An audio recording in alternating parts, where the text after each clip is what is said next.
public health pharmacist here again, Dr. Christina Madison. Let's talk about COVID-19 symptoms. So one of the biggest questions I get asked is, how do I know if I'm experiencing symptoms of COVID-19 versus the cold or just regular influenza? So let's go through it together. So the hallmark signs and symptoms of COVID-19 are going to be a fever over 100 degrees Fahrenheit, as well as a cough and potentially shortness of breath. When we look at that in comparison to things like influenza, you can still see a fever and you can still see a cough, but normally it's a very rapid onset. So most people who feel like they're symptomatic with the flu, they get sick very quickly, they have aches and pains, they may actually get not just a fever, but they also are very fatigued, as well as they may have a sore throat. Some of the times they can get diarrhea, headache, but they don't have that shortness of breath component. So that's the big thing that is the difference. And then when we think about the common cold, that's a very slow onset, so it's progressive. So somebody who has the flu, they could wake up tomorrow and feel like they're not feeling well, versus somebody who has a common cold, they may start to feel like they're unwell, but they get progressively worse over several days.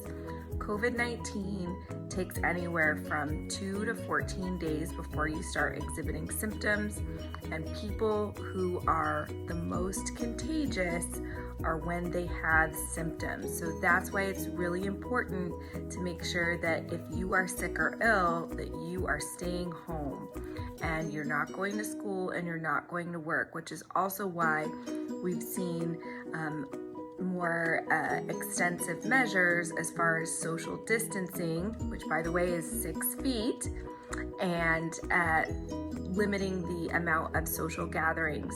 So one thing I want you guys to know is that we are all in this together, and these sacrifices are what is needed in order to keep the public safe. So right now, we know that this is probably going to make an impact in our lives, but just remember, more than half of the people who've contracted COVID-19 at this point have already recovered. We're just now seeing more cases here in the United States versus places like China and South Korea, where they went from having thousands of cases a day to now just having a handful of cases. So we will get through this. We will come out on the other side. Unfortunately, we currently don't have a vaccine or an approved treatment, but the key here is that social distancing and decreasing social gatherings so that we can protect the most vulnerable of our population, which is our elderly and those with chronic medical conditions such as liver, kidney, heart disease, diabetes, and those who are immunocompromised either due to drug or disease state, like people who have rheumatoid arthritis or individuals who are on chemotherapy because of cancer treatment. And then of course our HIV patient population, that's definitely people who we want to protect and we want to make sure are not unduly exposed to this virus. So most people will feel very mild symptoms if they do become infected, but those individuals can expose many other people, and those are the people that we're worried about. So social distancing, 6 feet apart, and let's try to take this moment to enjoy our families and stay home.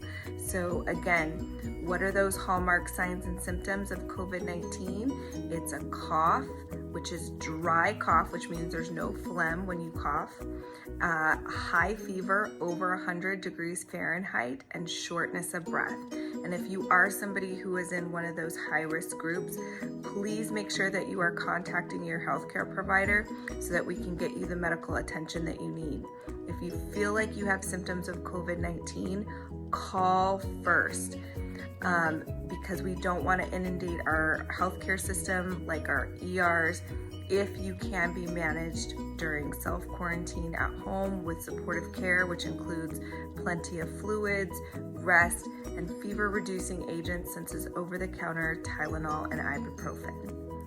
Thanks so much for listening. This has been my Clinical Minute, and please stay tuned for more advice about COVID-19. I'll be doing more of these episodes and talking about questions that keep coming up from my family and friends. Again, I'm a wife, I'm a mom, I'm a healthcare provider, and I'm just really here for you guys to get accurate information out to the public, and always make sure that you're visiting reputable sources such as the Centers for Disease Control and Prevention, the World Health Organization, as well as your local and state health departments. See you next time. Bye.